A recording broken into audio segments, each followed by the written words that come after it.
Түүх дуртай видео тоглоомоо тоглохоор гэрсүүгээ ярангүйж буй нэгэн охиноор хөвчих бөгөөд гин тачааны машин гарч 90 түүнийг дарчдаг. Охин сэртэж гүнжин биед орсон байх бөгөөд тусламж дуудахаар сандвич твцэн зарц нарын өмнө шууд шашин дээр ухаан аждан уннаа. Улмаар тэрээр тус тоглоомын эцсийн босс болох хорон санаад гүнж Прайдын дүрээр дахин төрсөн болохыг бид мэдэж авдаг. Түүний дүр 10 жилийн дараа улсаар намхөх хүрэхтэй бөгөөд гол дүр. Түүний аим шигтдийг химиг зөксөх хүртэл олон зан харагслаас үүсэх ёстой аж. Түүнийг орондоо хөвтөж байтал эцэг болох ханхүү альберт өрөөнд нь орж ирэн биеийг нь асууж. Ээж нь түүнд санаа зовж байгаа шин. Түүний ээжийг Роза гэдэг бөгөөд улс орныхоо хамгийн хүчрхэг өдөртөгч юм. Прайд хатан хааны үүрэгт ажилдаа дарагдсан ээжтэйгээ бараг уулздаггүй. Чүүнд өөр нэг шав хан байгааг хадаршин. Тэрээр альбертаас дүүнийхээ талаар асуух бөгөөд дүүн тоглоомын гол дүр болох Тиара гэдгийг мэдж байлаа. Охин үүнийг яаж мэдсэнийг альберт гайхаж түүнийг Роза хатантай ээжээр ирээдүйг зөгнөх чадвартай хэмээн сэжигч гişин. Үүнээс үүдэн тэрээр охиныг жинхэнэ угсаазаар хомслохгүйж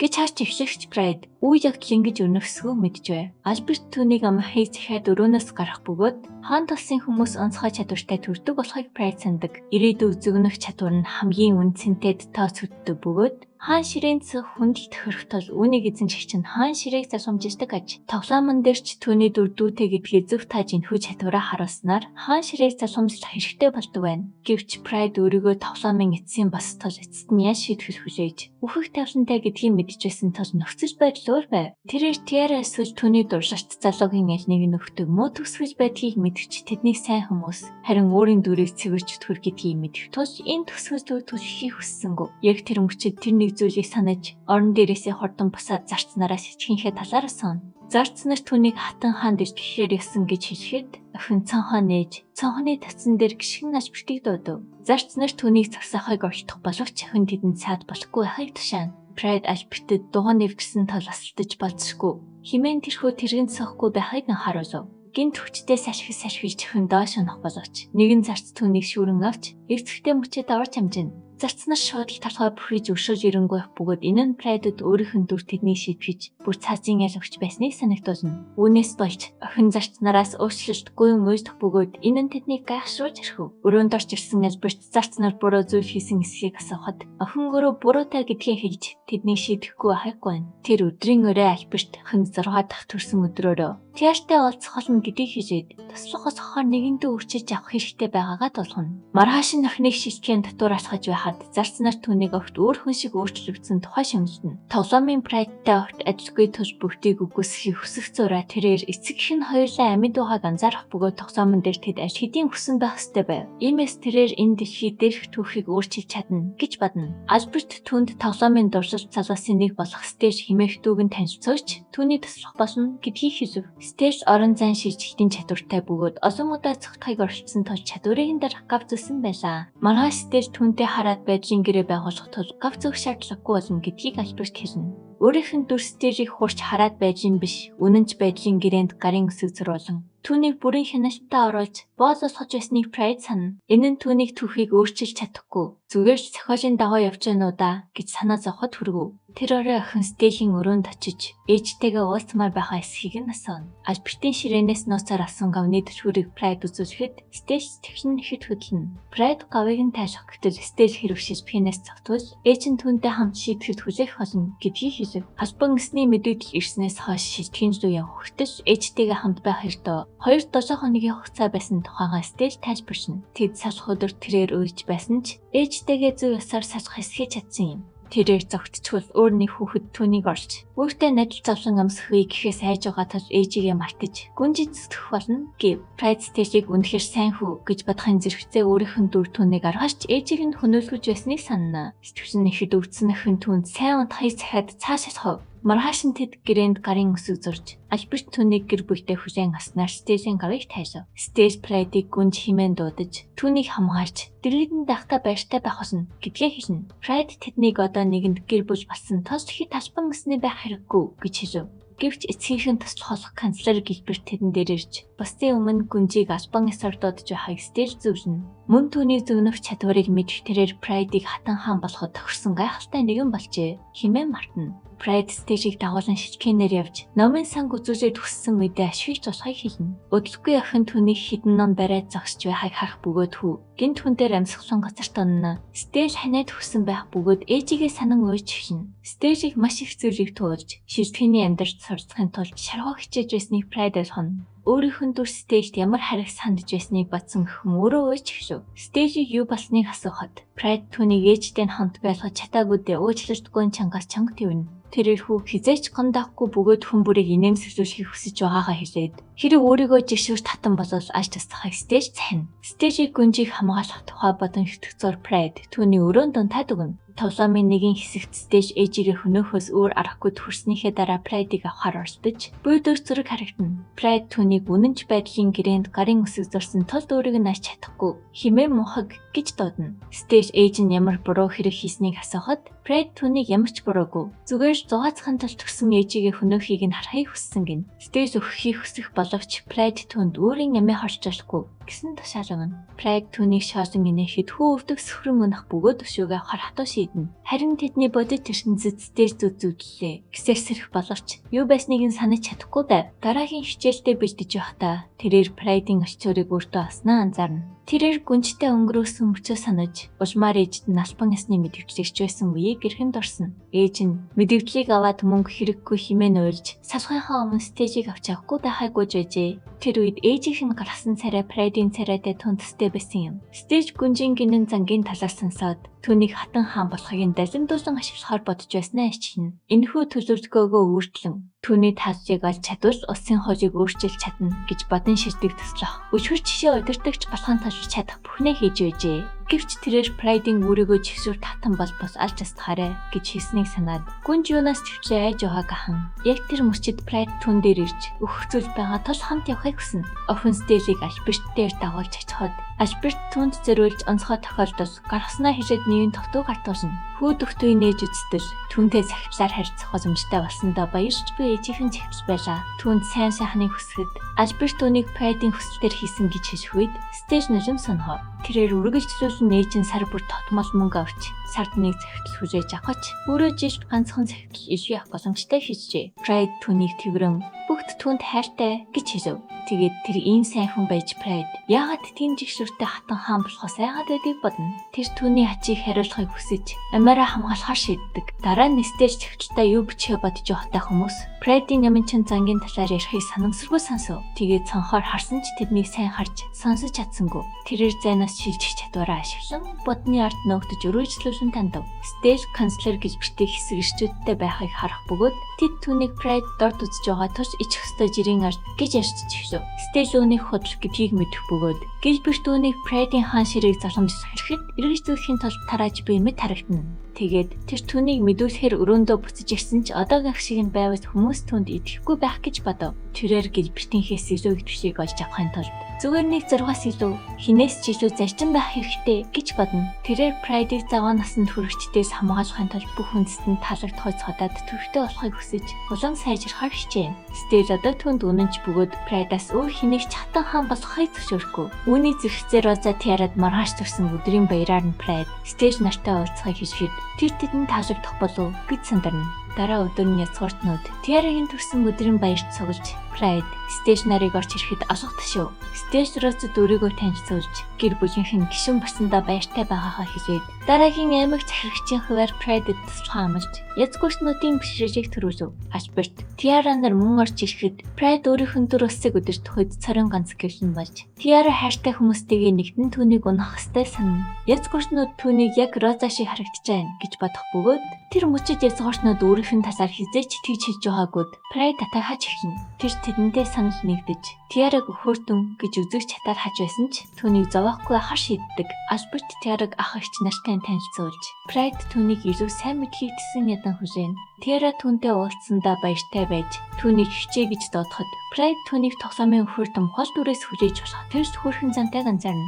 Стейж мөн өөрийгөө танилцуулж түүний ах болсондоо баяртай байгаагаа хэлэхэд Pride түүнийг гүнж гэж дуудахгүй байгааг анзаарав. Тэрээр Pride-ийг дэмжихийн тулд түүнтэй хамтран ажиллахыг хүсэж Тиара үнийг зөвшөөрөв. Үүнийг хараад эцгүүртнүүд баяртай байх бөгөөд Pride Stage-ийг түүнийг ирээдүйн хатан хаан гэдгийг бүх улс оронд мэдэгдэхийн тулд ийм асам хийснийг ойлгоно. Ах эгч дүүс гаргаараа барьцаж Pride улс орон арт түмний хамгаалахаа мэдэгдэхэд эцгүүртнүүд олох ташин. Түүнийг ухаан дэмжив. Rosa Pride-д энэ мөчийг мартаж болохгүйг сануулад түүнд маш их хүчээж тавьж байгаагаа хэлв. Rosa Pride-ийн зүн бишгийн чадвар цэцгэлснийг бүгдэд мэдэгдэж түүнийг хаан ширээний дараагийн засгонд төгчээр хүчээр зөвшөөрөө. Үүний дараа гэлбэрт тэдэн дээр очиж бүгдийн зүрх сэтгэлийг булаашаа гэж хэлв. Тэрээр Tiara-гийн гадаад төрхийг сайшааж түүний зүн бишгийн чадваргүй байсанд харамсаж үгүй бол ирээдүйн хатан хаан байж болох байсныг хэлв.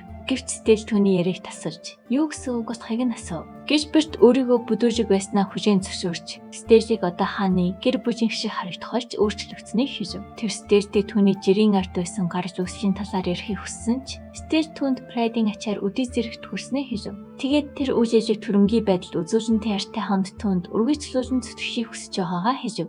Гэлберт Pride-аас тэр улсын мас төрийн талаар юу гэж бодож байгааг болон ижил чадвартай бусад хүмүүсийн талаар асуув. Гэвч Альберт гинт түүний татгаар зөхиж чирэн авч одоо Pride Stage-ийг Гэлберттэй төстэй байна гэж батсан нь түүнийг цачивж дөрвөлж. Гэлбертэд дургүй тул тэрээр зөвхөрөж давтав. Rosa Альберт нар Pride-ийг чадвараа сэрээснээс хойш их өөрчлөгдсөн гэж ярьсан. Rosa Pride-ийн талаар муузан совин татж байснаа хэлсэн ч түүнд гарсан өөрчлөлтүүдийн улмаас тэдгээр нь биешийг дахин харахгүй байгаагаа хэлв. Stella гэр бүлд нэгдснээс хойш дөнгөцний сар өнгөрч байгааг Rosa тэмдэглээд түүнийг Pride-ийн төлөө ингэж зүтгэж байгаад итгэж чадахгүй байв. Rodri химээх командлагч Pride дээр ирж түүний үгэнд маш их сэтгэл хөдлснөө хэлээд хаан ширээний дараагийн засгомж чагчаар тодорсонд нь баяр хүргэв. Тэрээр ирээдүйд түүний хүүтэйгээ уулзахыг хүсэж Pride түүнтэй уулзахыг тэсэн ядан хүлээн. Rosa ирээдүйд ямар нэг байдлаар өөрчлөгдсөн гэж хэлэхэд Альберт түүнийг санаа зовох хэрэггүй. Pride гайхалтай хатан хаан болно гэж хэлв. Арга хэмжээний дараа Pride гадаа тэнгэр өөд ширтэн 10 жилийн дараа улс орон арт түмэндээ зүтгэхийн тулд чадах бүхнээ хийх болно гэж тангарч өгöd харна. Stage цэцэрлэх биш төс хийж байгааг бид харах бөгөөд тэр Pride-тай гэлэн гэдгээ сонсоод ичдэг. Өргөн мөл хаагч дүүс гэж хэнэж буй байдаг ч Stage анхаарлаа алдаж орхидог. Охид түүнд лүггүй чичиж Tiara түүний шархайг имчилнэ. Тоглоомд Stage үнэндээ түүнд сэтгэлтэй болдгийг бид мэдэх тул Pride үн шиг зүйл болох болов гэж гайхна. Тэрээр өөрийнх нь ертөнц цааш хэдий маш их өөрчлөгдсөн талаар бодохч баттахын тулд нэг зүйлийг туршиж үзэхээр шийдэв. Тэрээр багштайгаа толилдож түүний хэлбэрхэн яж чаддаг. Тэрээр анх удаага ил дээр хичээж байгаа бөгөөд зүгээр л харж байгаад өөрийгөө хамгаалах хурлыг эзэнсэн болохыг бид мэднэ. Тэгээд тэр өөрийгөө хамгийн сүүлчин бас болох суурин чадвартай гэдгээ ухаардаг. Stella түүнийг ийм хүчтэй гэдэгт итгэж чадахгүй. Бөгөөд өөрийг нь хэрэггүй боллоо гэж бодно. Гэвч Pride түүнд урам хугарах хэрэггүй гэж хэлээд нэг өдөр түүнээс ч хүчтэй болно гэдэгт ихтэй байгаагаа хэлв. Stella бэлтгэлгээ буцаж орсон ч энэ туршлагын дараа Pride өөрийн хувь тавилангаа тоглоомын түүхийн дагуу үргэлжлэх хിവэр байна гэж боддог.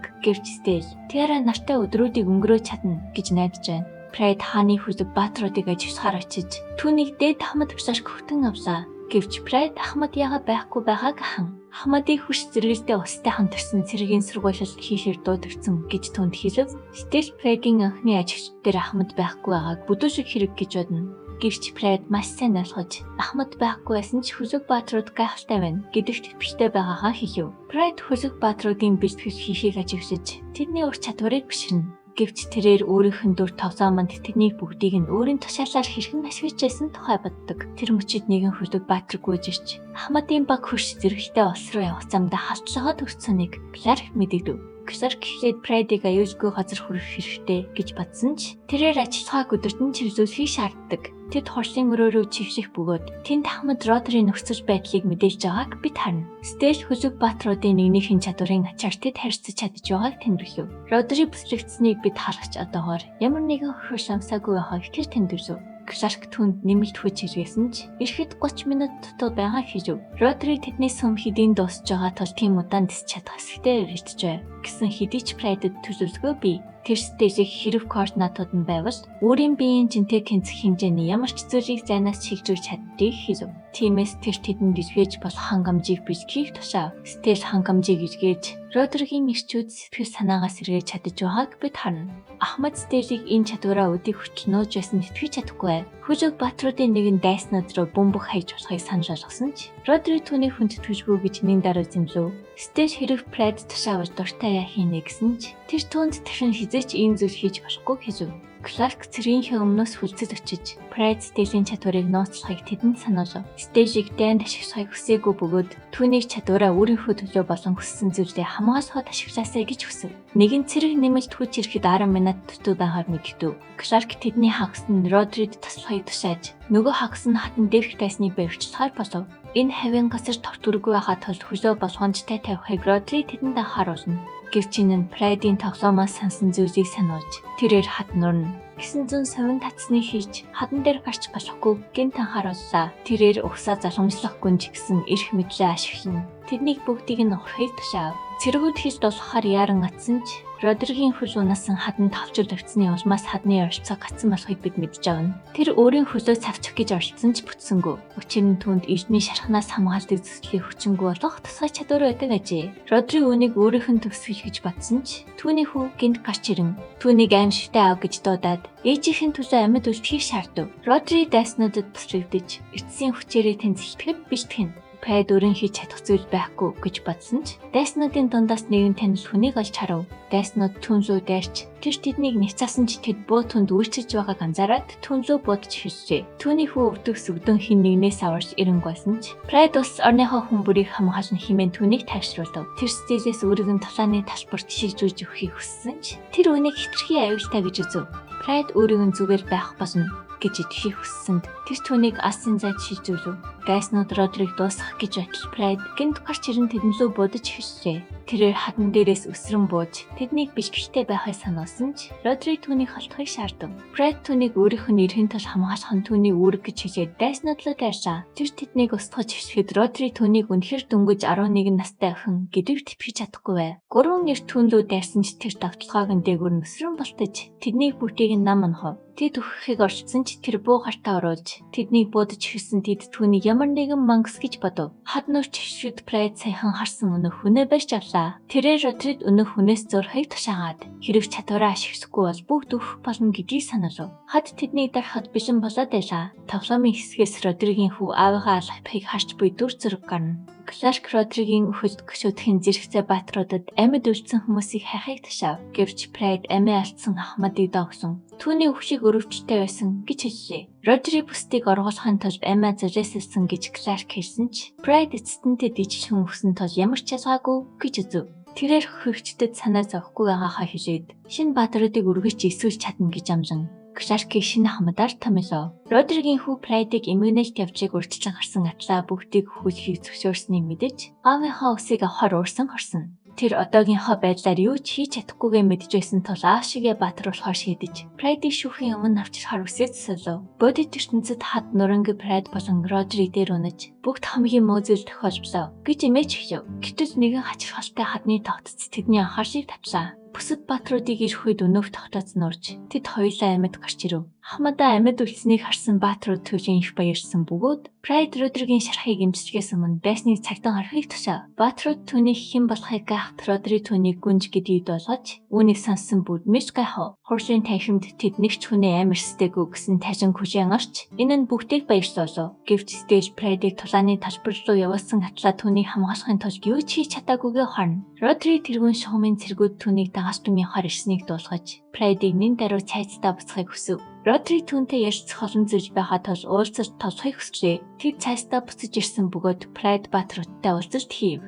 Тэрээр өөрийн оролцоог нууцлж өгсөн баатруудад талархал илэрхийлж тэднийг санаж бодлоо чөлөөтэй хийхийг хүслээ. Дайсан тусгай чадвартай болохыг тэр яаж мэдсэнийг Rodri гайхахад Pride үүнийг зүүн бэлгийн чадвартайгаа холбон тайлбарсан ч үнэн дээр тоглоомын мэдлэгийнх нь ач тус байлаа. Rodri түүнээс яагаад ганцаараа тулаанд орсныг асууж хөдөлгөөсөө өмнө бусад баатруудад мэдэж төстэй байсан гэв. Pride тэднийг амжихгүй байсан гэж тайлбарлаад стейжийн чадварын хязгаар шалтмал байдлаас шалтгаалсан хэргийн газарт яран очиж чадах цорын ганц хүн нь өөрөө байсныг хэлв. Rodri хинч түүнийг аварч чадахгүй байсан ч тэр тулааны талбартаар хасгүй байсан гэд бүх юм бэн. Тэрээр баатруудад мэдэгдээд бүх зүйлийг тэдэнд даатгах ёстой байсан гэрч Pride хэрэг өөрөө хөндлөнгөөс оролцоогүй бол юу болох байсныг түүнд хийж өгнө. Rodri түүний яриг тасалж тэр бол баатрууд тул улс орныхоо төлөө амнасаа дуртаяа зориулах болно гэдгийг санаалав. Тэрээр Pride-ийн үр удаж баатруудын нэр хүндийг бараж гутаах төгснэй хийжээд хэрэг тэр өгсөн бол эжийн нэгтнүүд нь бүхэлдэн зөвхөрөөс авчрах байсныг анхаарав. Түүнийг нэр төртэй хүчийг ишгийж байсныг мэдэж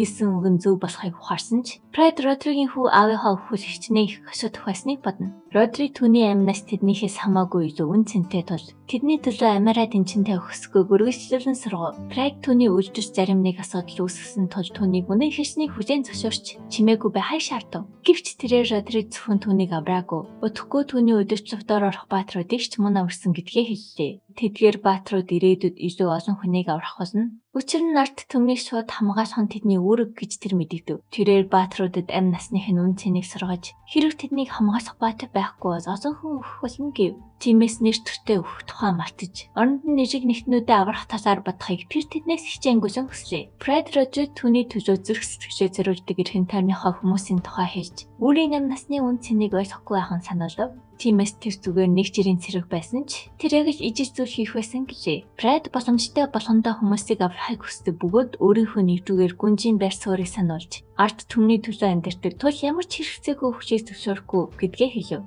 Гэсэн хэдий ч Прайд өөрийн үйлдэж баатруудад төвөг үзснийг мэдж байгаа тул үүндээ чин сэтгэлээсээ хүчил өчөв. Кшарк хааны гэр бүл энэ хэрэгт орцсныг сайшаахгүй байгаагаа хэлсэн ч баатруудыг орсон түн тал хал илэрхийлв. Тэрээр Прайдын тусламжгүйгээр Родри өгөх байсныг мэдэж байсан тул түүнийг аварсан талархан урд нь бүхий. Бусад баатрууд Кларктай нэгдэж Ахмадыг нь аварсан Прайдад талархсаа илэрхийлжээ. Мөн Родригийн хүү ойртон ирж аавыг нь аварсан түнд талархав. Хүү өөрийгөө тусгай чадвартай гэдгийг илчилсэн ч чадвар нь нэг их тус болдоггүй. Тул баатар болохоо олсон гэж бодож байжээ. Гэвч аавынх нь амь нас дэнчин дээр байхыг хараад тэр юу ч хийж чадаагүйдээ харамссан гин. Тиймээс тэр илүү шаргуу бэлтгэл хийхийг хүсэж аав шигээ баатар болж чадах эсхийг Прайдаас урьж асуув. Прайд түнд гэр бүлийнхээ төлөө ойлгох нинжин сэтгэл хүчрхэгч хүсэж ирмэлцэж байгаа. Тул түүнийг дэмжих болно гэдгээ хэлээд чадна гэж урамшаалав. Тэр түүнийг баатар болсныхоо дараа хүн бүрийг хамгаалаасай гэж хүсэж байна. Хүү түүнийг гараа сатах юм. Амиараач хамаагүй түүнийг хамгаалахаа амлаа. Прайд түүний нэрийг асуухад тэрээр өөрийгөө Артур Бисфорд гэдгээ хэлв. Тэрээр энэ хүүг тоглоомын гол дөрүүдийн нэг болохыг ухаарад ихэд гайхав. Артур бол баатруудын Ахмад бөгөөд түүний дүрийг эзний эрдмээр дарангуйлж чадах царийн ганц хүн гэдгийг тэр санав. Прайд Артурт түүний ирээдүйг үрчлэн харсан бөгөөд түүнийг гарцаагүй нэр төртэй баатар болно гэж хэллээ. Гэвч тэрээр өөрийн дүрийг их зэрэг бод самуу болохыг санаж хэрэг өөрөө ус сарны дайсан болвол түүнийг алахыг тушаав. Родригийн сэтгэл нь хөдөж нулим сунгаан амийг нь аварсанд Прайдд ташархаж эхэллээ. Тэрээр бүгдийг дахин харсандаа төслийн баяртай байгаагаа хүлээн зөвшөөрч хүүгийнхээ шийдвэрийг сонсоод баяртай байгаагаа хэлв. Тэрээр амьд байгаадаа баяртай байгаагаа хэлж баатар болохыг хүсэж байна. Прайд ч бас түүнийг амьд үлдсэн баяртай байгаа ч Артур түүний хэлсэн үгийг тунгаан яагаад тийч хийснийг нь гайхна. Тэр бүх дэлхий түүний дайсан болсон ч түүнийг хамгаалахыг хүсэж түүнийг буруу замаар оруулахгүй тул тууштай шийджээ. Артур түүний занд саад болох хүмүүсийг устгахыг зорих бөгөөд тэрээр нурам унасан ч түүнийг аврахын тулд чадах бүхнээ хийх болно. Артурын хүүхэд байхдаа аав шигээ баатар болохыг хүсдэг байсныг бид хардаг. Гэвч тэрээр тариасан гоочлоход ашигладаг чадвараа нээж эцэг гэх нь түүнийг бас чадвар эзэн шигч гэдгийг мэдээд баярлсан ч түүний чадвар баатар болоход тохиромжгүй тул бусад хүмүүс түүнийг өрөөддөг байв. Чадвараа хөгжүүлэхийг хичнээн хичээсэн ч энэ нь хизээч өөрчлөгдөггүй тул тэрээр оронд нь тариашинч болох талаар бодож хичээ. Гэвч Прайдтай уулзсныхаа дараа тэр баатар болохоор эрс шийджээ. Тэрээр аатайгаа бэлтгэлээ үргэлжлүүлж Прайдын тусаар илүү ихийг мэдхийг хүснэ. Тэр шийдвэрч цохилт хийхийг оролцсон ч эцэст нь төлөвтөн өнөв. Гэсэн ч Родри түүний техникийг биширч өөрөөсөө ч илүү авьяастай гэж бодно. Түүний ихнэр ирж тэднийг юу хийж байгааг гайх бөгөөд Артурыг баатар болох гэж хичээж байгааг мэдээд гайхна. Гэвч Родри хийх ажилтай гэж хэлээд илдээ орхин яран өдөв. Прайд Артурыг хэр зэрэг байгааг гайхаж тоглоомон дээр Родри хацар дээр нас бартаг байсныг бид хардаг. Энэ нь Артурыг аавынхаа амийг амархан өссөн Прайдыг хараад өшөө авахар тангарсгад хүргэдэг байв. Гэвч тэр түүнийг баатар болоход нь урам зориг өгч чадсандаа баяртай байна. Прайд баатрууд дээр очиж Кларк Ахмадад буцааж хөгзөж байгаагаа хэлнэ. Бусад баатрууд Прайдыг ирснийг дуулаад бүгд түүн рүү яран очих бөгөөд сүүжийн даалгавраас хойш тэр тэдний дунд нэхэд нэр хүндтэй болжээ. Родри ярангуйж ирэхэд Прайд түүнийг толгоогоо гинтээсэн болохыг анзаарна. Кларк тэдний шинжин уусан гэдгийг хэлж өглөө Артуртай бижгэж хийсний дараа Родри осолд орсон гэв. Артурыг бижгэхлээ аж хэдийн ихсүүлснийг дуулаад Прайд баяртай байв. Родри түнд Артур түүний тухай асууж ясныг хэлнэ.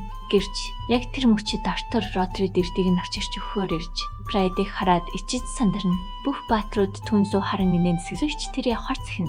Кшарк түүний Прайдад хийхийг хүссэн зүйл байгааг мэдэж байсан ч Артур Баатар болсныхоо дараа хэлнэ гэв. Түүнийг явахаас өмнө Стэж хонд бэлтгэл хийхийг урьж бэлтгэлийн хондрогч хэрэгтэй байгааг хэлэхэд Артур зөвшөөрөв. Стэж түүнд бэлтгэлийн өрөөгөө үзүүлэх бөгөөд Стэжтэй ярилцахдаа түүний инээн сэхлэлийг сэжигтэй гэж үзэн юу төсөлж байгааг нь гайхна. Стэж асбархуу байх шаардлагагүй гэд өөрийгөө зүгээр хинайцаа гэж бодохыг хийжв. Тэд бэлтгэлээ эхлүүлэхэд Стэж Артурын ур чадварыг гайхаж түүнийг үнэхээр бэлтгэлээсээ засварсан эсэд ирсэн. Гэвч Артур олон жилийн туршилт бариагүй гэж мэдэгдэв. Стэж түүнийг Баатруудын шалгалтад орох ёстой гэж хэлэхэд өөрийгөө дөнгөж суралцагч гэж боддог Артурын хувьд энэ нь генетийн зүйл таашаа. Тэрээр бэлтгэхэд хамгийн багадаа 3 жил шаардлагатай гэж бодсон ч Стэж түүнийг бэлэн болсон гэж үзэж бүх талаар тэмцэхээ амлав. Артур түүнийг яагаад өөрийг нь Баатар болгохын тулд ингэж их хичээж байгааг гайхаад Стэж энэ нь Прайдыг хамгаалж чадахын тулд гэж хэлв. Прайд хүчтэй хэдий ч тэрээр цаашид ч гэсэн бодлохгүй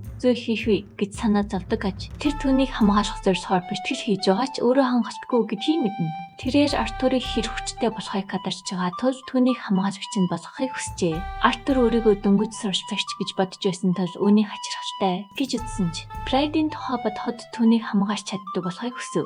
Стэж яагаад Прайдын төлөө ингэж хичээж байгааг тэр гайхахад Стэж тэднийг төстэй гэж үзээд өөрийн бүх зүйлээр түүнд өртөө гэв. Тиймээс тэр түүний төлөө амьдрах тангараг өргөжээ. Тэрээр эргэн тойрныхоо хүмүүст итгэхэд хэцүү гэж үздэгч Артур түүнийг амиар хамгаалахар тангарагчхыг хараад түүнд итгэж ирсэн байна. Тэр Прайдын бамба болохыг хүсэж Артурт түүний эрд болохыг хийв. Артур түүний тайз барыг хүлээн авч Прайдын төлөө хамтран ажиллахыг зөвшөөрөв. Тэд ойлголцож эхлэх бөгөөд Артур түүний инээн сэвэрлээ сайсан гэдгийг хэлнэ. Стэж үнийг сонсоод гайхаж Артур үнээс болж түүнээс сэживсэн гэв. Тэд нархиж эхлэх бөгөөд Стэж түүнтэй уулзсандаа баяртай байна. Прайд усын хууль тогтоомжийн талаар уншиж байхад бид хардаг бөгөөд түүний дөрөвнийг ашиглан харгислал үлддэг байсныг тэр сандаг. Тиймээс тэр ижиж замаар орохгүй байхыг баталгаажуулахыг хүснэ. Прайд хаан ширээний өрөөнд гарч ирэхэд гэлбэрт түүнд түүний баригчилсан хүн холбоотон ван толсын баатрууд сураггүй болсон хэрэгт холбоотой гэж хэлв. Олзрагдсан баатруудаас мэдээж засныхаа дараа тэр хүн хотолд зохион байгуулсан гэдгийг тэр илчилнэ. Роза Прайдыг улсын хууль тогтоомжийн талаар уншиж байгааг мэдж байсан тул ирээдүйн хатан хааны хувьар түүнийг шийдвэр гаргахыг хүснэ. Гэмт хэрэгтэн өрөөнд орж ирэхэд Прайд түүний нэрийг Ваз гэдгийг санаж тоглоомн дээр түүний дүр Вазыг хүссэн тэртээ толдог байсныг мэднэ. Олзрагдсан баатрууд амьд хിവэр байгааг бид мэдж авах бөгөөд тэднийг олоход Вазын тусламж хэрэгтэй болохооч мөн Роза Прайдыг шийдвэр гаргахдаа юу бодож байгаагаа дуртахыг хүснэ. Прайд Вазыг ноцтой хэрэг үйлдсэн тул цааслах ёстой гэж бодож байгаагаа хэлв. Гэвч олзрагдсан баатруудыг олоход тэр хэрэгтэй гэдгийг мэдж байгаа учраас үнэн ч зүтгэлийн гэрээ байгуулах талаар бодож үзнэ. Тэрээр түнлүү төхөж очихдоо баатруудад түүний амны хаалтыг авахар тушааж ямар шийтгэл хүлээхийг хүсэж байгааг нь асууна. Үнэн ч зүтгэлийн гэрээнд гарын өсөг зурсны дараа чөлөө төсөж зоригоо алдах тул үхлээс ч дор хувь тавилантай толгорч магадгүй гэдгийг тэр тайлбарлав. Гэрч Ваз түүнд өгөхийг хүсэхгүй байгаагаа хэлсэн тул тэрээр гэрээний хугацаагаа дуусгасны дараа түүнийг сулхаар эцэст нь шийджээ. Роза Прайдад гэрээг хэрэгжүүлэхийг хэлж Прайд үүнд гарын өсөг зурсан ч тоглоомтой ижил замаар орж бузар муу болж хийж гинөө гэж санаа зовно. Валмон гэрээнд гарын өсөг зурснаар гэрээ хүчин төвлөр болж Прайд түүнд тушаалж өгнө. Энэ нь түүнийг хааны гэр бүлд зүтгэж хүчрхийлэлгүй шударга амьдрахыг алддаг хаж хэсэг хугацааны дараа Стэж баатруудыг аварсан болохыг мэдгэхэд Прайд Ваз руу төхөж очино. Бодлоо хэлхийг шаардна. Тэр түүнийг Мангс гэж дуудаж Стежийг бухимдуулах боловч тэр түүнийг сулхаар шийдэж дагаж мөрдөө хоёр тушаал үлдэхээ хэлв. Эхний тушаал бол онцгой байдлын үед Тиарыг хамгаалах явдал бөгөөд үүнийг сонсоод бүгд гайхшина. Гэвч Прайд үүнийг нэн тэргүүний зориулт гэж хэлсэн тул Ваз Тиарагийн төлөө түүний тушаалыг зөрчиж болно. Хоёр дахь тушаал нь хэрэг тусламж хэрэгтэй болвол түүн дээр буцаж ирэх явдал бөгөөд тэр түүнийг сонсож цайзаас явахыг тушаав. Түүний хөл хөсөл заргийнхын эсрэг хөдөж чиглэх бөгөөд алхаж байхдаа тэр түүнээс яагаад ингэж байгааг нь асууна. Прайд түүнд энэ нь зүгээр л үндэслэлгүй айцаас үүдэлтэй байж магадгүй гэж хэлээд харуулад түүнийг дагуулсан одно. Стэж түүнийг хитрхи зөөрсөн хандж байна гэд бас хатуу шийтгэл хүлээх ёстой гэж үзнэ. Гэвч Прайд түүнийг өөрийн албат гэж үзнэ. Амьдрахыг хүсэж байгааг нь мэдээд тэхэн нэг боломж олгожээ. Pride болоос өөрийг нь хамгаалахыг хүссэн тул Tiara өөрийгөө сул дорой саад ууж гэнэ үү гэж гайхна. Гэвч Pride түүнд хайртай гэдгийг хэлж өөрт нь чухал зүйлийг хамгаалахыг хүсэж байгаагаа хэлв. Тэрээр Staged бас хайртай гэдгийг илчилж эцсийг нь хүртэл түүний ихч байхыг хүсэж байгаагаа хэлнэ. Pride тэдэнтэй хамт байгаадаа баяртай байгаад бид мэдж авах бөгөөд ирээдүйд ямар нэгэн муу зүйл тохиолдсон ч тэдэнд хайртай гэдгийг нь санаж явахыг хүснэ. Баатар цалмын шалгалт болох төхөөж тэд Артуртай уулзах бөгөөд Pride түүнийг илүү шаргуу бэлтгэл хийхэд нь урам зориг өгөх үднээс өдөр бүр бэлтгэхийг нь үзнэ гэдгийг хэлв. Staged Артур хоёр тулааны бэлтгэл хийх бөгөөд хэдэн өдрийн дараа эгч дүүс цэцэг түүж байх хооронд хөвгүүд бэлтгэлээ өрөөслөж байгаад бид хардаг. Эгч дүүс хөвгүүдэд цэцэг өгөх бөгөөд Tiara Pride-ийг тэдэнд зориулж цэцэг сонгосныг хэлнэ. Тэрээр цэцэгс утга учиртай хийж Staged-ийн цэцэг ухаан амжилт үн цэнийг илэрхийлдэг гэж тайлбарлав. Тэгвэл Артурын цэцэг баатарлаг байдал хүч чадалгүй зөвшөөрсөн бэлхэддэг хэмээн тэр тэдэнд цэцэг зөөж өгнө. Бүгд түүн зөхөж байна гэсгийгч хүлэг баатрын шалгалт өгөх цаг болсон. Тул Артур тэдэнээс хасхийн гадагш гарав. 2 жилийн дараа Артур хаан ширээний зүг алхан ирж Pride-ийн өмнө өвдөх сүтгүүд тэрээр түүнийг хүлэг баатар болсныг дуулгана. Өсрөлийн дараа Staged арга хэмжээний үеэр түүнийг оролдоод байх шиг харагдсан. Гэлбэртийн талаар Артураас асуув. Гэрч тэд зүгээр ховор нандин онцгой чадварын талаар ярилцчихсэн Артур хэлнэ. Артур Staged дотор нүдний шилтэй хайрцаг өгөхөд тэрээр зүүж үзэх бөгөөд эгч дүүс түүнийг гайхалтай харагдаж байна гин. Гэлбэрт өөрийн санал болгосон зүйлийн талаар Pride-ийг шалж эхлэхэд Альберт гинт түүнийг цасан аваад явчихна. Тэрээр гэлбэртийн хүмүүс өөрсдийн чадвараа бүртгүүлэх ёстой онцгой чадварын бүртгэлийн хууль санаачиж байсныг хэлнэ. Гэвч энэ нь хүний эрхийг зөрчиж байна гэж үзсэн тул түүнд энэ санал таашахдаагүй аж. Staged түүнийг гэлбэртээс болгоомжлохыг сануулхад тэрээр тавлон дээр тэр хоёр муудалцдаггүй байсныг санан минь зөвлөнө. Гэвч энэ нь Pride-ийг эргэлзүүлсэн бөгөөд учир нь тэр гэлбэртийг тоглоомын дүр биш гэж бодож байжээ. Staged одоо зөвхөн мөрийн жингээс илүү зүйлийг тэрвэрлэн шийдэж чаддаг болсныг мэдмэрчээ. Тэр гэлбэртэйгээ газарсаа аваачийг тушаана. Staged тэдний нэгэн өрөөний үүдэн чийжүүлэн аваачхад гэлбэрт өөрийн хүсэл биежээгүй улмаас Альберттай маргааш гэж хан сансагтана. Тэрээр Pride-тай холбоотой асуудлыг хурдан шийддэг атлаа өртөнд туслахгүй байгаад сэтгэл дондор байгаагаа хэлнэ. 7 жил өнгөрсөн ч тэд түүнд амлсан зүйлээ өгөөгүй хэвээр байв. Альберт түүний зовлонг ойлгож байна. Гэсэн ч гэлбэрт уурсан. Альберт түүний тулд бүх зүйлийг хизээч ялахгүй гин. Учир нь түүний сүд бүсгүй Мариа өгч байгаа тул түүний өвчнийг анхаах онцгой чадвартай хүн хэрэгтэй байжээ. Тоглоомын нэг хэсэгт Гэлберт Pride-аас өөрт нь юу хийснийг асууж буй дүр зураг харагдана. Дэлхий дээр ховор чадваруудыг бүрэнх нь хууль баталгааг шаардсанаас нь болж хөршингэр хിവэрээ үлдсэнийг тэр дуулгана. Тэрээр энэ хууль Мариаг аврахад туслана гэж батсандаа ийм зүйл хийсэн ч бүх зүйл өөрийнх нь буруу байсныг мэдээд үйч эхнэ. Одоо цагт эргэн ирэхэд Pride эцэст нь түүний хэн болохыг санана. Гэлберт тоглоомын нууц төр байсан бөгөөд гадаад төрх нь өөр байсан тул Pride түүнийг таниагүй ажээ. Түүний сүд бүсгүй бишгүй өвчнөй байсан тал тэрээр түүний дүрээс тасламж хүссэн байдаг. Тэгээд тэрээр 5 жил цэцгэсний хариуд хууль баталж өгөхөө амжжээ. Гэвч хууль батлагдсны маргааш нь Мариа насан эцэлж түүний дүр чадвартай хүмүүсийг хүчээр дагаар оруулах эсвэл цааслахыг тушаажээ. Болсон явдалд гэмшсэн Гэлберт гэхэн залуу ир шиг харагдаж чадхаа байж зөвхөн хөвшингэр болон жаахан хүүгийн дүр төрдөг болсон бай. Хууль тэр өдөр батлагдсан тул Мариа хэдэн 7 хоногийн дараа өхөн гэж Pride бодно. Учир нь хууль хэрэгжиж эхлэхдээ хэдэн 7 хоног шаардлагадаг аж. Альберт харуулуудад цайзыг нэг нэгэнгүй нэрч тушааж өгөхийг тэд хараад Pride түнсөд хүж юу болсныг асууна. Тэрээр Гэлберт сургахгүй болсныг хийх бөгөөд тэд нэгэн өрөөнд орж Staged яраад Гэлбертийн нөхцөл байдлыг тайлбарч өгнө. Энэ үед Pride өөрийнх нь дүр бусдын үгийг сонсохгүй дайны үед цааслах шийдвэр гаргадаг байсныг санана. Үүнээс болж түүний дүр хуулийг батлагдсан шууд хэрэгжүүлсэн байж болцсогүй тэр ухаарна. Энэ нь өнөөдөр Мариагийн өдөр байж магадгүй гэсэн үг тул тэр Staged хоёр яран хоцлно. Гэлберт хэсэг танхаа этгээдүүдэд өвчин ангааж чадах хүн бол зүгүүл мөнгө өгнө гэж амигч би харагдана. Гэвч тэр ирчүүд тийм чадвар байдаггүй хэмээн бодож түүнийг шаалан инээн. Түүнийг эргээд алах гэтэл танхаачууд түүнлөө халтах бөгөөд тэрээр хариу тусдаж тэднийг унгаана. Гэвч тэдний нэг нь түүнийг зуурч отголоосхын даваан дээр Staged Pride хоёр гинт гарч ирэн танхаачуудыг дарахад туслана. Pride Гэлберт Мариаг өгөх гэж буй тухай зүүн совин тацнаа хэрнэ. Өнгөрсөн үеийн дурсамжинд Гэлберт жирийн нэгэн тариачин гэр бүл төрж эцэг гэх нь өөд болсны дараа амьд үлдэхийн тулд хууль бус арга хэрэгжихээс өөр аргагүй хүснийг харуулна. Тэрээр өрөөнөөс орхож буй Мариатай тарах бөгөөд түүний бие модж байсан тул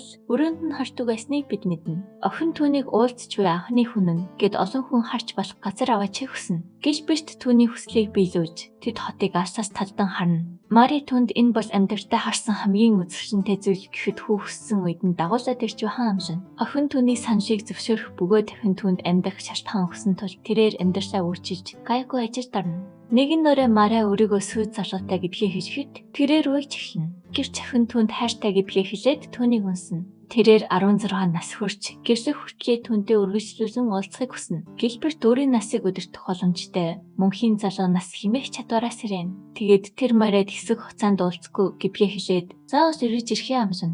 Тэрээр сурлагатаа анхаарч альбертийн зөвлөхөөр тамжигдсанаар усынхаа канцлер болно. Гэлберт Мари дээр эргэж ирэн гэршихгүй хотохын сансыг нь зөвшөөрн түүнийг тэрвэрнэ. Тэрээр эцэст нь ордонд хандарч бас сэтгэл хангалуун байсан ч нэг өдөр Мари өвчний улмаас ухаан алдаж унана. Охин хэрэг өөрийгөө хөвс сайн амьдрахыг захигч тэрээр юу ч хийсэн хамаагүй түүнийг заавал анхаана гэж амлана. Удаа цагт ирхэн нэрэхэд стэйж Марийг аврахын тулд гэмт хэрэг үйлцэнийг нь мэдээд Гэлбертийг сурдуулна. Гэвч Прайд түүнийг засааж Гэлберт одоо ч түүний албад хിവэр байгааг сануулна. Прайд Стеж хоёр ордондоо буцаж ирэхэд Гэлберт Прайдыг дуудаж өөртөө туслахыг гуйна. Прайд Стежд өөрийг нь Артур дээр шилжүүлж Гэлберттэй хамт Мариагийн өрөө рүү явахыг тушаан тэд хамтрахаа шийднэ. Прайд Артур дээр очиж нэг хүнийг аврахыг хүсэж байгаагаа хэлнэ. Гэвч хэрэг тэр туслахаа шийдвэж амьдрал нь өөрчлөгдөнө гэдэгт тэр итгэлтэй байв. Артур түүний төлөө өгөхөд ч бэлэн гэдгээ хэлээд тэр аль хэдийн түүний амьдралыг өөрчилсөн тул зүгээр гэж хариулна. Прайд Стежийг яагаад насанд хүрсэн их шиг харагдаж байгааг гайхахгүйд тэрээр тэдэнтэй нэгтэнэ. Гэвч тэр тайлбарлах цаг байхгүй хэлээд тэдний гүгшийн нэмэгт байгаа Мараа дээр дагуулan очино. Прайд Артурт бүх бүтээжийг ангаах чадвартайг нь хэлж Мараа дээр гараа тавихыг тушаана. Түүнийг гараа тавихад тод гэрж цацарч охины биеийн байдал тэр дороод ирдэнэ. Охин өөрийг нь аварсанд Артурт талархах бөгөөд Прайд түүнийг чадвараа хараахан мэдэх хэсгүй байсныг тэмдэглэнэ. Түүхийг дахин өөрчлөснөө мэдсэн тэрээр өөртөө тусалсан Стеж талархна. Би энэ яагаад өөрчлөгдсөнийг асуухад Стеж хордон хөдлөхөд нь тослохын тулд Гэлберт түүнийг насанд хүрсэн хүн болгон хоригсныг хэлнэ. Гэлберт түнд гүнээ талархаж байгаа ирэх бүхий ч асуулна. Тэгээд тэр Марийг аврахын тулд уучлж боломгүй үйлдэл хийснээ хүлээн зөвшөөрнө. Мөн тэрээр түүний өгөх ямар ч шийдвэрийг хүлээхэд бэлэн байгаагаа хэлнэ. Прайд үүнийг өршөөлж чадахгүй гэсэн ч эцэг гэх нь үлдсэн хэргийнхээ далаардуул хоёр шаардна. Мөн шивчингүүдэд гэрч болсон бүх зүйлээ матай тушаана. Тэрээр түүнийг өхөн хөтлөө ард түмний төлөө зүтгэж улсын канцлерийн албан тушаалдаа үргэлжлүүлэн ажиллах тангараг өргөхийг тушаана. Тоглоомын төгсгөлд Гэлберт ярадар түмнийг хамгаална гэж амлдаг байсныг Прайд санах үед тэрээр уйлж эхэлнэ. Гэлберт тангараг өргөж тэр орой түүний гахсан нинжин сэтгвчийг хизээч мартахгүй гэдгээ хэлэн түүнд үнэнж байхаа амсна. Артур хүлэг баатрууд одоо түүний чадварын талаар мэдсэн гэдгийг хэлнэ. Түүний чадвар илүү их ашиг хонжоо олох боломжийг нээж өгсөн тул Стеж түүний хүлэг баатар хിവэрэ үлдэхийг хүсэж байгаа эсэхд ирсэн. Гэвч тэр Стежд өөрийн байр суурийг хадгалж үлдэхийг хүсэж байгаагаа хэлнэ. Тэд Прайдыг түүнийг дэндүү амархан явуулчлаа хэмээн шударх бос байна гэж ярьж эхэлнэ. Стеж Гэлбертийг үнэхээр үзэн яддаг бөгөөд түүнийг энэ сууж цоох хэрэггүй гэж уурч байгаагаа хүлээн зөвшөөрнө. Стеж Гэлбертийг аюул занш хийсэл гэж үзэн Прайдыг хамгаалж чадаагүй гэж бодоод уйж эхэлнэ. Гэвч Артур түүнийг ажиллаа сайн хийж байгааг хэлнэ. Артур урд нь Прайдийн талаар олон муу цуу яриа сонсдог байсан ч Стеж түүнийг дэмжиж эхэлснээр бүгд асуугачныг дуусгана. Тэрээр Стежийг түүнийг бүх зүйлээс хамгаалж чадахгүй мэдэх тул энэ даалгаврыг биелүүлэхэд туслахаа санаж болгоно. Тэрээр Стежийг залуу хинээ өөрөөс нь илүү төлөвсөн болохыг дуртаад урд нь өөрөө ч бас их уйлдаг байснаа хэлнэ. Стеж 5 жилийн турш уйлахгүй гэж амлахад Артур тэдний өмнө хүчрхэг харагдахыг хүссэн тул мөн адил тийнгэв. Хааны хүлээн авалтын үеэс Стеж Гэлбертийг үзэн ядтаарч ихэд Тиара түүнийг зүгээр шатаар хаж байна гэж бодно. Гэлберт Стежийг өөртөө дургүйг мэдэх тул үүнийг сэршт болгон хүлээж авч Маратаг юусэн гэвшээ албан ёсоор зарсав. Арена дээр баатрууд эзэн хааны хамгаалагчийн суудлын төлөө тэнцэлдэж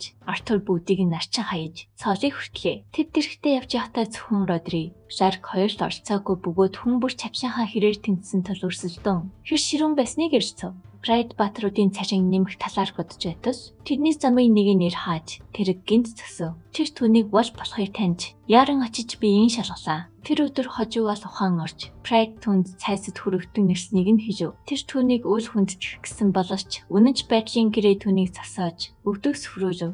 Прайд түнд юу тохиолдсныг гайхад гэрээ түүнийг түүнлөө буцаж чичхийг алдсан гэдгийг тэр хэлв. тусламж хэрэгтэй болж буцаж ирэхийг тушааснаа тэр санаж түүнээс юу хэрэгтэй байгааг нь асуув. Тэр хишгээс татгалцсан ч гэрээ түүнийг үнний хишгийг шаардсан тус Кимэд Сефигийн хүүхдүүдэд туслахайгүй. Тэдний хүний 8 ачид авч ясныг бааш хэлэхэд Фред түүнийг хүчрхийлж үлдэж болохгүй. Тод хүүхдүүдийг аварч чадахгүйг санав. Тэр түүнийг гэрийн хорон даруулсанд тэр түүнийг мангас гэж дуудсан ч хүний 8 хойж бус бөгөөд хэрэгцээтэй хүмүүст тусчхан түүний үүрэг тул туслана гэв. Хэсэг хугацааны дараа тэд валын өрөөнд зочлохдоо түүнийг замбраагүй байдал үүсгэснийг мэдэв. Фред түүнд хоолыг нөхтөл тэр хотхыг авч Фред руу шууд шидэж бүгдийг сандгасан ч тэр зүгээр ласт руу чиглүүлсэн байв. Хүүхдүүдийг аврахын тулд биеийн байдал нь сайн байх хэрэгтэй гэд Фред түүнийг хоолны дараа унтахыг тушаа. Гэвч тэр тэдний тусламж хэрэггүйгээд хүүхдүүд түүнд чухал биш хэмээн зүтгэв. Тиара түүнийг яагаад хүүхдүүдийг аврахыг хүсэж байгааг гайхад тэд түүнийг тухтай амьдрахад тусалдаг гэж тэр зүтгэв. Тиймээс Фред түүний хүүхдүүдийг өөрийн цараас ашиглаж байна гэж таамаглав. Бааш тэднийг өөрийг нь тайван орхихыг хэлэхэд Фред Тиарыг айж байгааг мэдээд тэрв. Тиарыг бусдын зовлонд мэдрэмтгийг Фред мэдэх тул баштай ярьсанд нь ямар нэгэн шалтгаан байгаа гэж бодно. Фред өөрийгөө Вашингтон эзэн тал зүгээр байх болно гэд өрөөнд арай удаан үлдэх хооронд бусдадаа Тиарыг харахыг даатав. Фред бол дөвсөө хүүхдүүдийг аврах болно гэж хэлсэн ч тэр тусламж хэрэггүй гэж зөрүүлсээр байв. Түүнээс хүүхдүүдийн талаар асуухад тэд түүнийг өөрсдийг нь хамгаална гэж боддог тул хаачаасан дагаж байсныг хичээв. Тэд ямар хүүхдүүд байсныг асуухад тэд хоёулаа онцгой чадвартай гэдгийг тэр хэлв. Кимэд өөрийн гэсэн зорилгогүй тул бусдыг дагаж явдаг. Харин Сефи цасан төрөл биш ч түүнийг өргөж часамжилдаг гэж бол хэлв. Тэр түүний төрсөн хичээл аашилдаг байна. Сефи хүмүүсийг усаар үжээж шибэх чадвартай бол мэдвч Кимэд ямар чадвартайг мэддэггүй аж. Түүнийг дахан Сефигийн санаа байсан бөгөөд хүүхдүүдэд мөнгөний тухай заасан гэж хэлээд тэр дахин бие нүвдэж эхлэнээ хийж хаан цохиж эхлэв. Фред түүнээс юу хамгийн үн цэнтэйг асуухад тэр амьдралдаа зөвхөн гэрх юунэлдэг гэж зүтгэв. Гэвч Фред түүний амьдралд нандин хүн байдаг эсхийг улам сашруулан сонирхов. Баш хинч санаа тавьдаггүй гэсэн ч Кимэд Сефи хоёрыг өхөж түүнд ямар санагдахыг тэр асуулаа. Баш бухимдаж зүрхэн нүгдэхийг мэдэрсэн ч бодол нь яагаад түүнийг ийм байж төрөөж байгаад гайхав. Тэгээд тэр хүүхдүүдийн тухай бодоход сасаж чадахгүй байх хэмээн шас руу нодорч ирсв. Тэр энэ зовлон мэдрэхгүй тулд өөрийг нь зүгээр шаачгүй яалтаа гэж Фредийг бүх зэрэг буруутгав.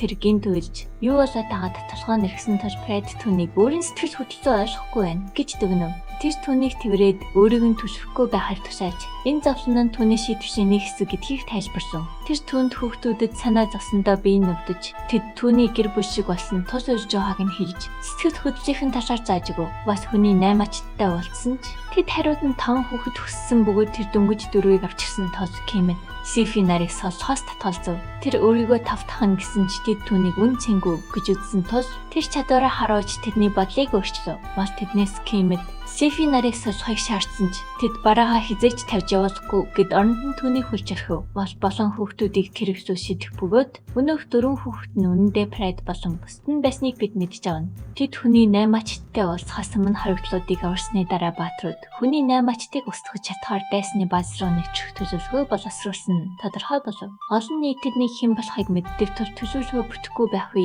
гэж Артур санаа зовход Гизберт тэдний хүүхэд болгон хувиргаж өөр төртөвтэй болгожээ. Тэд дайсны баацад ирмэгцсдээс өөрийн хүлхийг тайлав. Дайснууд стежийг ягаад сал байгааг гайхан түүнийг барьж асан ч тэд шууд баатруудын байцааж буй шорон руу шилжиж баазын байршийг хэрэглэхээ шаардуулна. Стеж тэрэг доторх бусад хүүхдүүдийг аврах бөгөөд дайснууд онцгой чадвартай хүүхдүүдийг жирийн хүүхдүүдээс тусгаарсныг бид олж мэднэ. Артур, Гизберт, Фред нар жирийн хүүхдүүд байх өрөөнд ороход тэнд нэгэн хүн олыг дуудан хашхирахыг сонсов. Тэдний Кимэд Сефи байх ёстой Фред мэдээд тэдний лөө төхөж өөрсдийгөө Вашингтон найзууд гэсэн ч хүн Ваш найз байхгүй гэд гисэнгүү. Хүний 8 ачид бараагаа хизээч сошгүйг мэдэх тул Сефи Вашиг баригчлаа. Химэн тэнгэр нь дуудав. Түүнийг хаана байгаа гэхэн асуухад Гизберт Вашиг түүнийг хайхаар онцгой чадвартнуудын шорон зуу ясныг хэлв. Гэвч харуу шуугин дотор гүйцэж тэднийг амаа татахыг шаардав. Энэ хооронд бол стеж нар онцгой чадвартнуудыг авч байсан ч стеж яагаад Кимэд Сефи хоёрыг олоогүй байгааг хав. Бас тэднийг чадвараа нөөж байгаа байх гэж бодно. Стеж осоос гэж бахархад бас үүнийг онцгой нэгэн өрөөнөөс гарч ийн гэж таамаглав. Тэр мөчид нэгэн харуул тэднийг олж харсан ч стеж баатрууд удахгүй ирэх ёстой гэд түүнийг хортон холтоосон шилжүүлв. Бол тесрэх бөмбөг дэлбэлж бусад харуулуудын анхаарлыг татаад өөрийн чадвараа ашиглан тэднийг өрхөнд оруулав. Артур онцгой чадвартнуудыг аврагдсан гэж бодсон ч Сефи болт санаа зовж чадвараа ашиглан харуулыг үжээж шидрээ. Стеж онцгой өрөөнд орж тэнд нэгэн хүүг газар тэгтэж байхыг харав. Хүүг сэрхэд тэр хүлгийг нь тайлж өгөхөд Хүү өөрийгөө Powys гэж танилцуулав. Стэж түнд одоо гэсүүгээ явж болно гэд түүнийг шийдвэрлэхээр бэлдв. Түүний биеэс гинт аянг завсахад тэр эргэн тойрныхоо бүх хүмүүст зовлон авчирдаг тул гэсүүгээ харихыг хүсэхгүй байгаагаа хэлв. Стэж Powys-ийн чадвар хяналтаас гарсныг мэдсэн ч өөрөөч бас онцгой чадвартай гэвшээ хийж өгөх шалхав. Тэр Pride-ийн тухай Powys хэлж түүнийг хатан хаан болсны дараа улс орон өөрчлөгдөн гэд түүнд харьяаж авах газраас хотон туслана гэж амлав. Аянг түүнийг гинтээсээр байсан ч тэр Powys-ийг барьж авч чадсан бөгөөд Powys аянга зогсоож Stэж-ээс яагаад ингэж байгааг нь асуув. Тэр түүний юу туулж байгааг ойлгож байна гэж тайлбарлахад Powys уйлж гисэн алс руу шилжүүлж өгдөв. Стэж Pride руу буцах талаар батсан ч алсан гимхийнхээ озмоос ухаан алтан өнөв. Энэ хооронд Баатрууд тэр газарт ирж асуусан гих Баатар Артурыг олж хараад тэнд юу хийж байгааг нь асуув. Тэр Pride-ийг Баатруудаас нууж дайсан руу дайрах хооронд өөрийн дэнчийг тэдэнд тушаав. Артур түүнийг аваад зогтсон ч асуусан гүйцэж ирээд Pride-ийг таньсан бөгөөд Артур түүнийг андуурч байна хэмээн зүтгв. Хүний 8-ачид бас Стэж нарыг барьж аваад байцаа хор биждэж байтал Гилберт гэнт гарч ирж Баатрууд ирснийг хэлж дайсны өдөр бичгийг асуув. Гилберт түүнийг дааж ингэж хэлсэн ч дараа нь бодов. Үнийг харсан Артур өдөртөгч рүү дайрч асуусан рицаруудад давтлах тушааж өг. Артур дайснуудыг цавцсан ч өдөртөгч нь важиг барьж царж асуун гэж сүрдөөсөв. Ингэснээр Артур тулаанаа зогсоож улмаар хүзөөж орхив. Гилберт Pride-ийг төрсөх хэлбэрт нь оруулж тэрээр Сэлмэрийн гинжийг тасдан Артурыг сонсов. Өдөртөгч түүнлөө харпахыг оролцсон ч Pride гинжийг өрөөлж түүнийг сандаргаж орхив. Тэр түүнлөө буудахыг оролцсон ч Pride сүмийг нь хялбархан цавчиж хаяв. Pride түүнийг алж гараа бузарчхайг хүсээгүй тул Сэлмэ асуусан луу шидэж тэр нь эцсийн цэвхлтэйг өгөв. Бүх зүйл дууссан мэд санагдсан ч гинт хүчтэй дэлбэрч цансагдаж агарын хөрөг тухайн газрыг бөмбөгдөж эхлэв. Тэд гарт руу гүйцсэн ч Кимэд Сефи хоёр дотор үлдсэн гэсэн мэдээ хүлээн авна. Бол Сефиг олсон ч охин Кимэдийг авчир өвтсөн гэж хэлв. Тиймээс тэр чадвараа ашиглан түүнийг аврахыг оролдсон ч хүчинд хүрэхгүй байлаа. Агуул нурах төгсөн ч тэр Кимэдийг авар харц тгсээр байсан тул асуусан хоёр Рицард түнд таслах тушаас өг. Бусд нь агуугаас төрөж хүүхдүүдийг авч явах хооронд Pride Артур хоёр Кимэдийг аврахаар үлдэв. Уусрахаар засраар Кимэдийг харсан ч агуу яг нурхын даваан дээр байлаа. Рицард важиг явахыг ятгсан ч тэр өөрийгөө гэмт хэрэгтэн тул санаа зовх хэрэггүй хэмээн тооцов. Тэр Pride надад бүү тушаа гэсэн ч охин түнд тэднийг хаахыг тушааж важ дунд нь талархав. Pride Артур хоёр агуугаас гарч ирэхэд Сефи тэдэн дээр ирж бол Кимэд хоёрын тухай сан. Гэвч Артур тэднийг дотор байгааг хэлэхэд Сефи буцаж байгааг завдсан ч Рицард түүнийг тогтоов. Иймээс тэр чадвараа ашиглан тэдэн рүү ус цацав. Үнийг харсан Гилберт нэгэн таамаг тгшүүлж Pride бол руу буцаж очин ханыг зайлуулахыг тушаав. Бас түүнийг яагаад буцаж ирсэн гайхсан ч Pride түнд Кимэдийн гараа сатгахыг хэлв. Тэр нүхнээс Кимэдийг татаж хоргож чадахгүйгээ мэдэж байсан. Тог юу төсөөд байгаа гайхна. Гэрч Кимэд түүнийг гараа сатгасны дараа Pride түнд агуу бүхэлд нь өдөртхийг тушаав. Ваш чадахгүй гэж батсан ч гин тасрыг хүч мэдрэгдэж агуу хормын дотор хуурч эхлэв. Нөрөнгийн алга болж Кимэдтэй эргэн уулзахдаа тэр үүнийг хэрхэн хийснэ гайхна.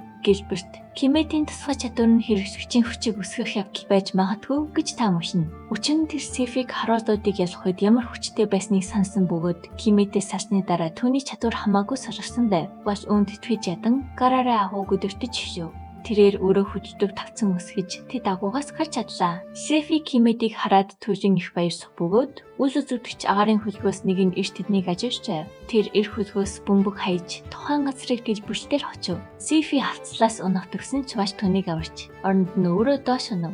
Тэр хүүхдийн төлөө амнасаа эрсдэж доролно гэж хизээж төсөөж байгаагүй. Түл өөрийгөө юу болоод байгааг гайхна. Өнгөрсөн үеийн дурсан чинь бажиг 7 настай байхад нь ээж нь хайж ясныг бид мэднэ. Хүмүүс түүнтэй хатуу ширүүн харьцдаг байсан тул тэр амьд үлдэхийн тулд тэмцэж бүр хүн алж сарчээ. Тэр ашиг олохын тулд гэмт хэргийн бүжигсэж дэвсэн ч Pride түүнийг барьж үнэнч байх гэрээнд гарын өсөг зурлаад сольсон юм. Уул хоттоо буцаж ирээд бүсэд хүүхдүүдэд дээрс хүлж буй Кимэд Сефи хоёрыг харав. Гэвч тэд Валыг хараад бүх зогцсон бөгөөд хоёр хүүхэд түүнийг өөрсдийг нь хамгаална гэж бодон хаасайгүй дагаж хөвсөв. Тэр өөрийгөө хүн хоцлдаасах гэмт хэрэгт холбоотой байснаа санаж тэднээс цогтхыг оролдов. Гэвч хүүхдүүд дагсаар байсан тул тэр хүч хэрэглэхийг оролцсон ч гэрээний дагуу хүч хэрэглэж үйлдэхийг хориглосон байлаа. Вал юу ч хийж чадахгүйгээ мэдэж тэднийг үл тохоор шийдэв. Гэвч хэдэн сарын дараа тэр тэдэнд тасаж бүр зүйлс зааж өч эхэлжээ.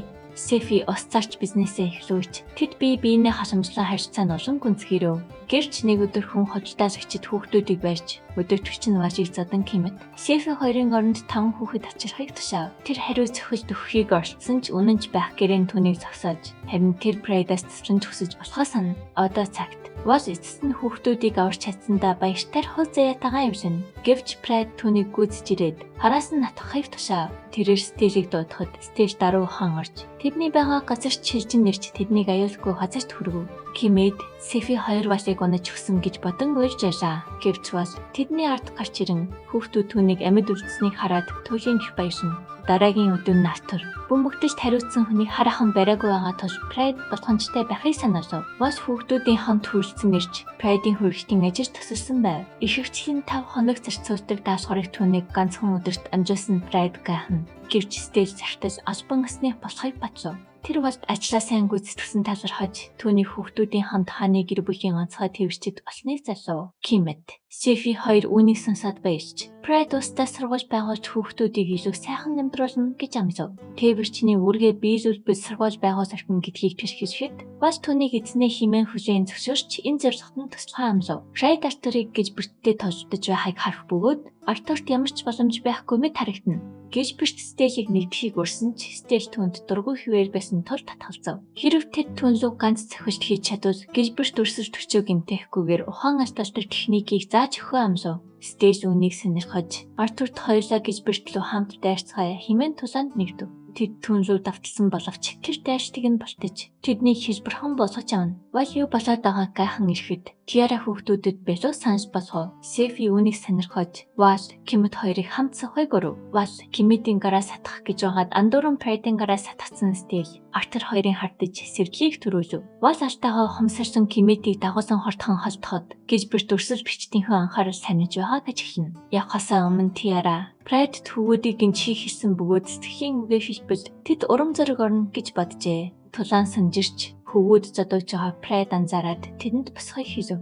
Тэр стейжийг ухаалаг дог бөгөөд түгээр ах гэж багтдаг тухайгаа хэлв. Харин Артурыг хэнийг ч чалж чадхад тийм хүчрхэг гайхалтай рейцер гэж хэлв. Прайд тэдэнд ялхайг захихад гижбэрт тэдний нухацтай болсныг анзаарч Прайд тэдний дотоод хүчийг сэрэж чаддаг гэж дүгнэв. Түүнийг үргэлжлүүлэн дэмжихэд тэд гижбэрт рүү дайрч эцэст нь нэг цохилт хийж чадлаа. Тулааны дараа хөвгүүд төлцсөн байсан ч Артур гижбэртийг гүйцэж төрүүлэхийн тулд улам хүчрхэгчээр шийдсэн байв. Тэр хүн хөдөлтөй шагчтай тулд үед стейжийг төсөөлж чадаагүй. Огт өөрчлөгдөхөө гэж бодон өнгөрснийг дурсна. Гэвч стейж түүнд хэрхэн сэлмээрээ бүгдийг хамгаалсныг нь сануулж энэ нь Артурт өөрийн үргээ гүйцэтгсэнийг ухаарахад туслав. Прайд тэднийг сайн тулцсныг хэлээд Артурын туслах чадвар тавцснаа хийж түүний нүрийг арчиж өгөв. Тэрээр стейж гэж мөн ажил тэрч аваа. Тэр хоёуланг нь биширмээр хүмүүс болсон баярч тэдэнтэй уулзсандаа талархна. Тэр тэдэнд юу ч басан Тиара болон ард түмнийг хамгаалах хэвээр саналв. Гэвч тэд Прайдыг ч бас хамгаална гэж хэлсэн бөгөөд дахин үүнийг сонсоод баяршина.